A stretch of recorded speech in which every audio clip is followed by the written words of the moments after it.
Nicola Tallant, thanks for joining us. And this is a slightly different sphere to what people are normally used to from your coverage on Crime World. Talk to me about Jonathan Creswell and Katie Simpson and their background. So, Jonathan Creswell is a young jockey who is very talented, very skilled, comes to a border area in Armagh to work to do his training in a stables called Darton-Ree, and it's a tiny little village, and the mainstay of it is this stables. And all the young kids come out in the mornings and they try and help out in the stable so as they can be near the horses, etc. The jockeys they ride out in the morning, they go up the village, they're kind of sort of rock stars, really. And they're looked up to. And this is what Jonathan Creswell is by the time he's 18. There's a family in the village called the Simpsons, 3 young girls, and all of them have been through the stables as young kids, pony clubs, and they are kind of going to make, 2 of them at least are going to make a career for themselves in show jumping. So that's the start of it. Katie Simpson sort of trips into Darton-Ree stables as a 10-year-old child, and Jonathan Creswell is there as a jockey, and that's the kind of the start of her journey with Creswell, who will ultimately, when she's 21 years of age, murder her and stage her death as a suicide. Yes, so take me then to that day in August of 2020. What happened and where did it happen and what do we understand happened? So at this point, Katie's 21, as I said. She has been in the company of Jonathan Creswell. Her sister Christina is in a relationship with him, and she's been working with him full time pretty much since she's about 16. She had been living with them. They had been together with some other people living in Donegal in the property of his father, but he's up in Derry in a little sort of housing development called Gortnessy Meadows. He's living there with Christina, with their 2 children.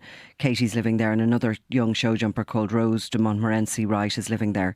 Now, Katie has, unknown to people, been abused by Creswell for years. In actual fact, the recent report by Dr. Jan Melia suggests that she was 10 when he first started grooming her.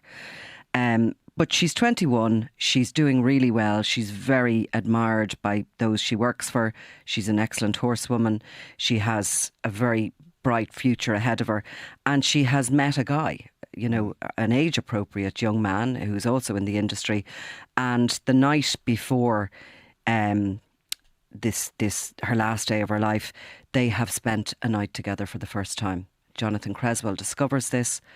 They go to a show jumping event, and in the aftermath of that, he takes her in the car, and she doesn't arrive back to Gortnessy Meadows until around midnight. And she goes in to that house alive, and by 8 a.m. the next morning she's dying. He has got up in the morning, he's dropped his children to his mother's. He comes back to the house while on the phone to a girl called Hayley Robb, and supposedly discovers her hanging. So he has a kind of a witness on the phone as such to this. He says that he cuts her down, he calls the ambulance service, but instead of waiting for them to come, he puts her into the car and drives the 10 minutes up the road to Altnagelvin Hospital. He's met on the road on the way up by the ambulance, and they pull in, they take Katie. She's in a very bad state. She's still just about alive. They found a pulse and they bring her to the hospital. He shows up later along with members of her family who are devastated. They believe that she has tried to commit suicide. That narrative is believed, and Katie dies 8 days later in the hospital. As a result of that, is there no autopsy? Is there no police investigation at that point? Well, because she lived for 8 days, the examinations of her happen 8 days after. There is bruising on her body that's been noticed by some of the medical staff, and a nurse in particular goes to the police station concerned about Creswell and about the story. Other people have contacted the police about him. He, of course, has a history of abusing, domestic abuse of a previous partner. He has been convicted of abuse and has served a short prison sentence 10 years previous. But still, no alarm bells ring within the PSNI. And it seems as if there's this decision made that this is a suicide. That narrative is sort of accepted by the PSNI until a second investigation team come in. They look at the case, they look at the evidence around it, and Jonathan Creswell is arrested within 3 months. Why did the second investigation begin? For a number of reasons. There was a couple of people who we call whistleblowers. There was a sort of a relative of Creswell's called Paul Lusby, who from the very beginning did not believe for a second that Katie would have committed suicide. He knew her. He knew that she was positive, about her future, that she certainly had shown no suicidal tendencies, and he didn't like Creswell and the way he treated women around him. And he was warning police about this. There's a journalist called Tanya Fowles, who's very much part of the story.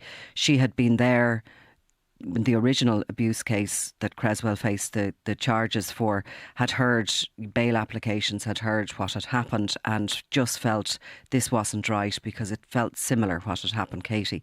Things like she'd been taken across the border that night, and there'd been rumours and a history of kind of him abusing and certainly mistreating women. So they had been kind of campaigning and constantly going to the police station and looking for something to be done about it. They were being stonewalled, and it was Tanya who eventually contacted a police officer from another area of the north of Ireland. I don't think this exists in the south, but another team outside the Derry area could look at the case, and if they felt there was a case to be answered, they can kind of make a petition that a fresh investigation is opened, and that's what happened. Tanya had called upon a detective inspector called James Brannigan, who'd been involved in another case where a conviction had been secured where a body hadn't even been found, and he set about over a weekend looking at the Katie Simpson case, and he went sort of with his recommendations that this should be really a homicide investigation.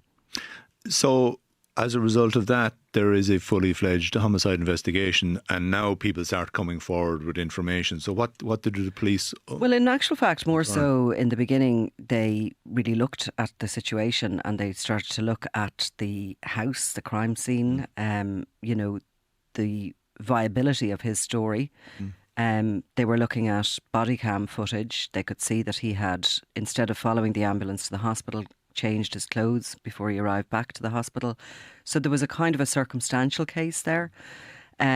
People started coming forward in dribs and drabs, really.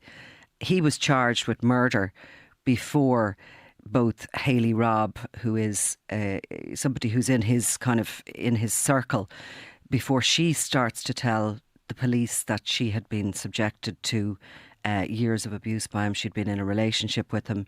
His partner, Katie Simpson, also begins to open up and give some information about how he had treated her.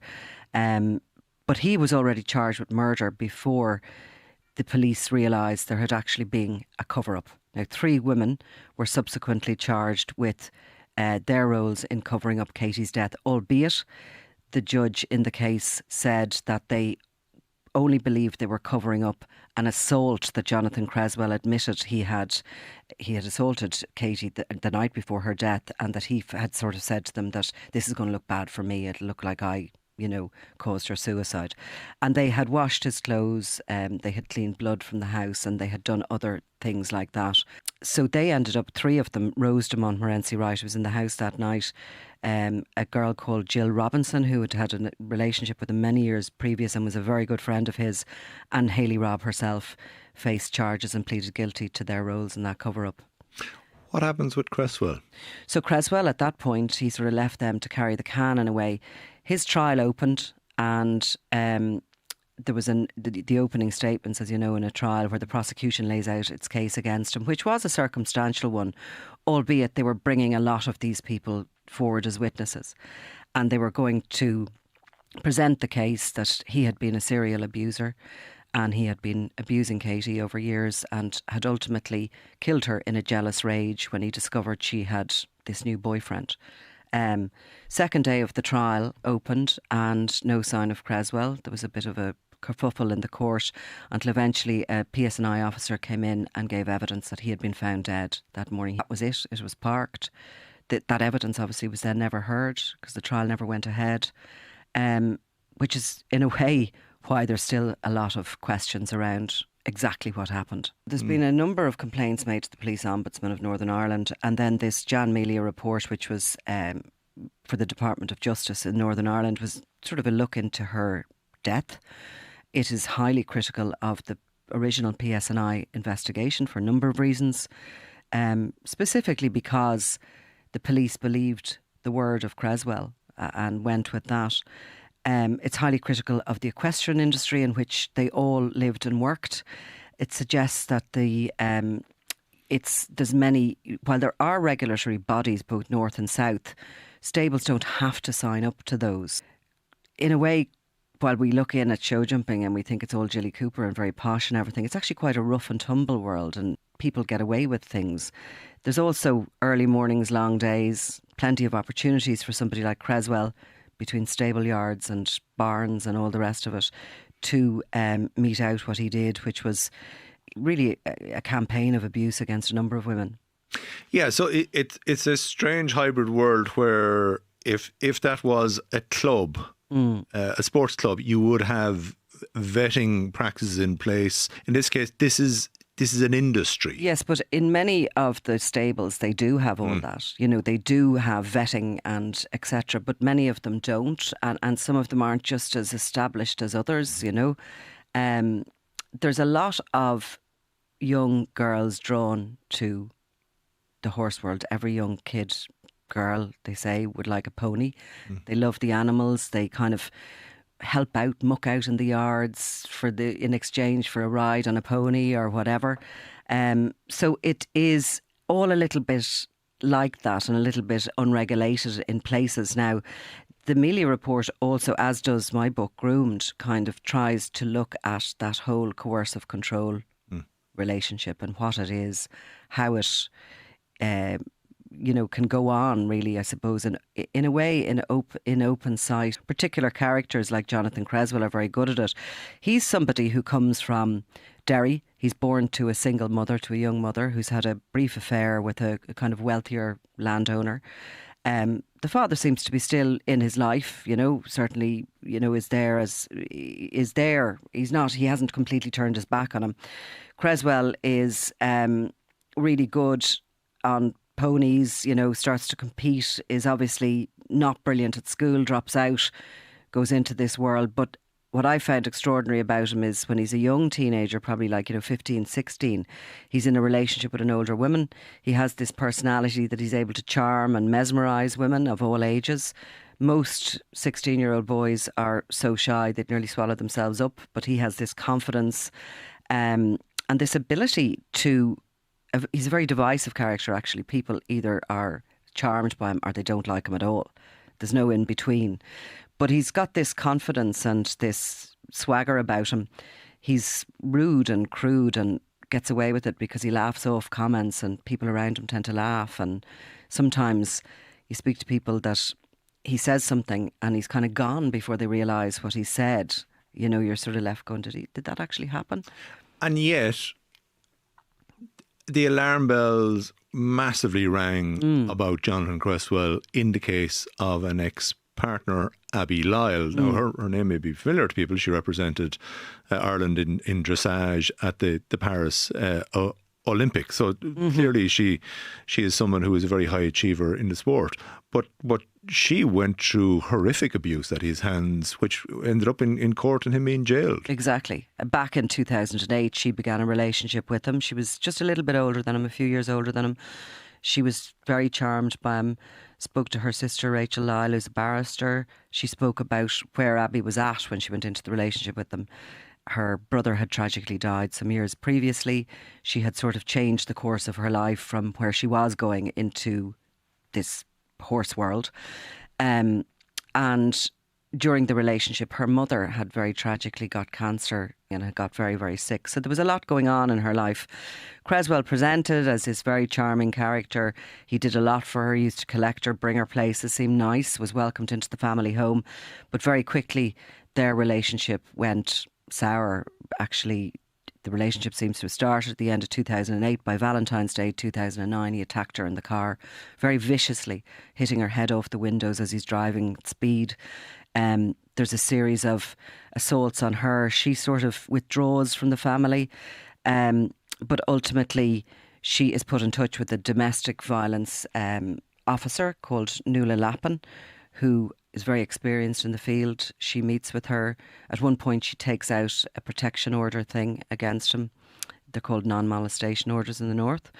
But she goes back to him. She's constantly drawn back to him until eventually there's one attack that is the last. She phones Nicola Tallant, who comes to the house that she's in with Creswell, and she removes her from it.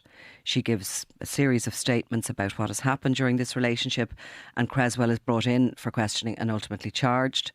He is still in Darton Ree stables at this stage. He's supported by his employers and others. He sort of is able to spin this story that Abby's a bit crazy, a bit jealous, can't cope with how popular he is with other women. He even claims that some of the injuries she's done to herself. She's thrown herself around the ground. And so he, denies until eventually he pleads guilty, at which point you would think people would realise that, these denials are false. But he still manages to spin this story that he only pleaded guilty because he didn't want her to have to go through the court case, that she's got these mental health problems and he's just going to suck it up. And he goes to jail, gets 6 months, spends 3 months in Maghaberry and gets out shortly before the Christmas of 2010, I think it is. And he goes back to the stables, to his employment, and there's a party held for him in the area. And it's all forgotten, despite actually Abby Lyle she's only young, and this is before the Me Too movement. But she comes out and talks about it. She does a lengthy interview about exactly what's happened. She's very thoughtful about her experience. She, in trying to explain what happened. She's not the type of person that you'd expect to be in a relationship like that. And she kind of realises that herself, and she considers it, and she sort of says that he was just so awful to her that when he was nice, she just melted sort of again. And that seemed to be his MO. He'd be horrible and then he'd tell her he loved her. And she would go back into it and believe, I suppose, everything was going to change. And those are the symptoms of coercive control and domestic abuse.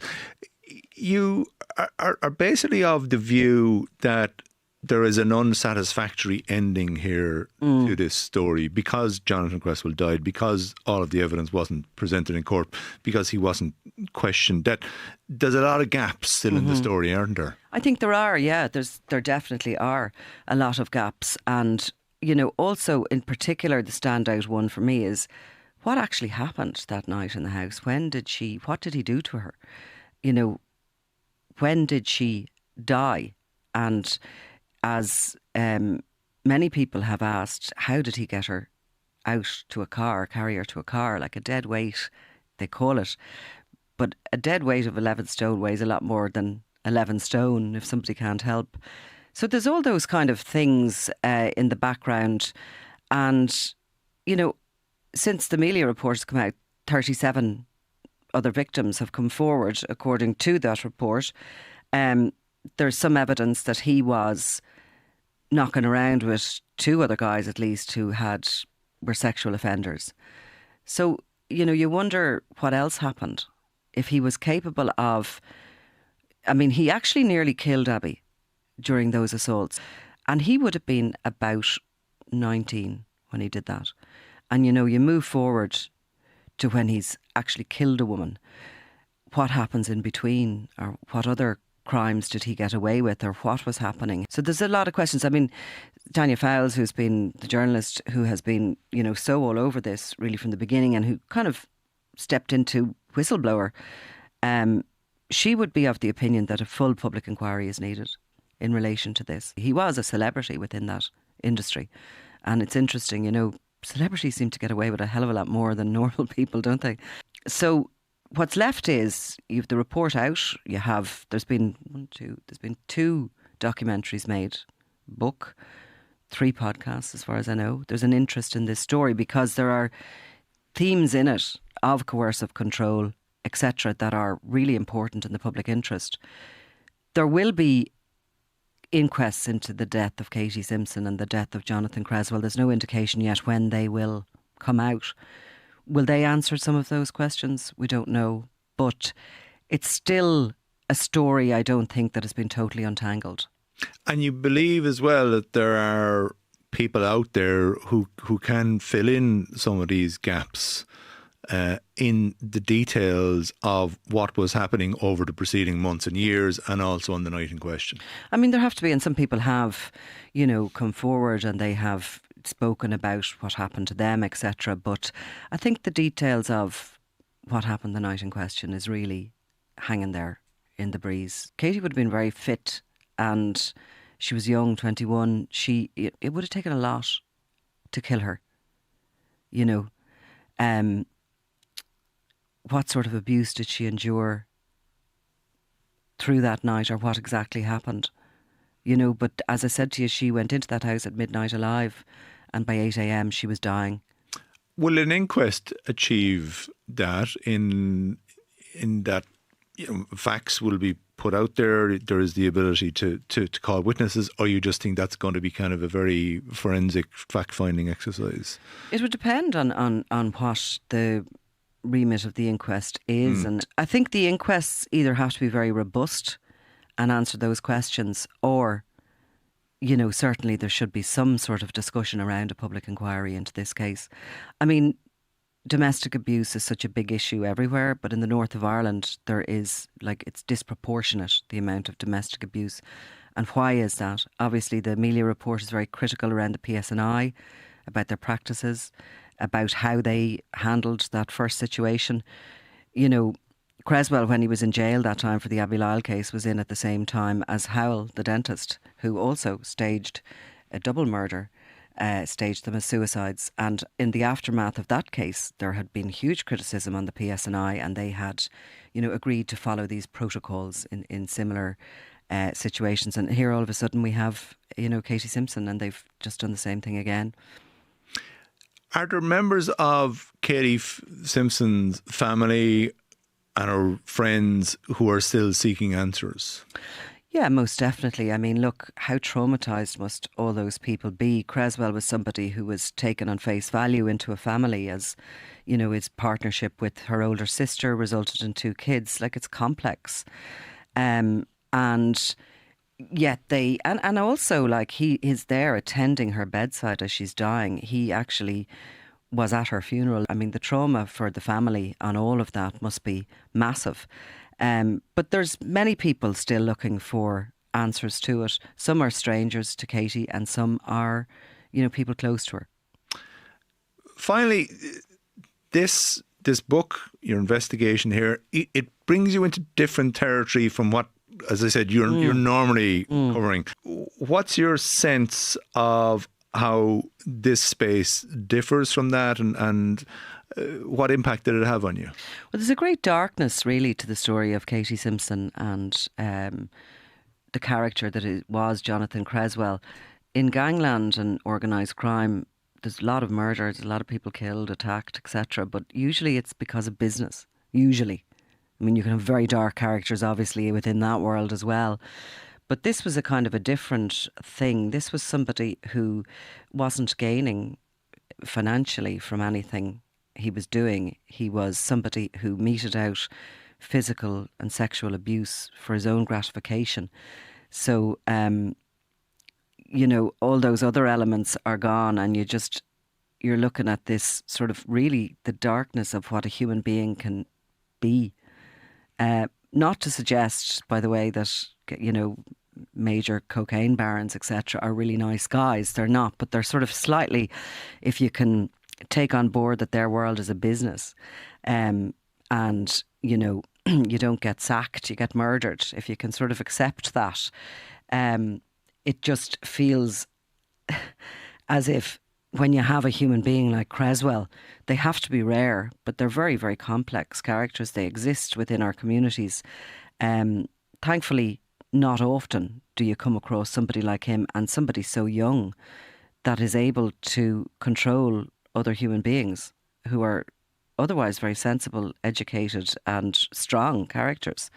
So that's the kind of thing that I think is fascinating about this, and, feeds into our ongoing understanding of coercive control.